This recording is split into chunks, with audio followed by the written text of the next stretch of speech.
சித்தர் செய்திகள்ங்கிற தலைப்பில் சில செய்திகளை உங்களோட ஷேர் பண்ண விரும்புகிறேன். அதாவது சித்தர்கள் 14 வேகங்கள்னு சில விஷயங்களை பற்றி பேசியிருக்கிறாங்க. இந்த 14 வேகங்கள் அப்படின்னா என்னென்னா, ஒரு செல் வந்து என்ன ஆகுதுன்னா, உடம்புல இருக்கக்கூடிய அந்த மில்லியன் மில்லியன் செல்கள் உருவாகுது, அழியுது. அந்த அழியக்கூடிய சமயம் கழிவுகளை விட்டுட்டு போகுது.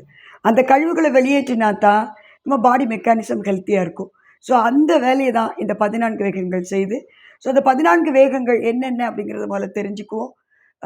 ஃபஸ்ட்டு நம்ம தெரிஞ்சுக்க வேண்டியது, நம்ம மலக்குடல்லேருந்து வெளிப்படக்கூடிய அபான வாயு, 2வது மலம், 3வது சிறுநீர், தாகம், நீர்வேட்கை, தும்மல், இருமல், ஏப்பம், கொட்டாவி, வாந்தி.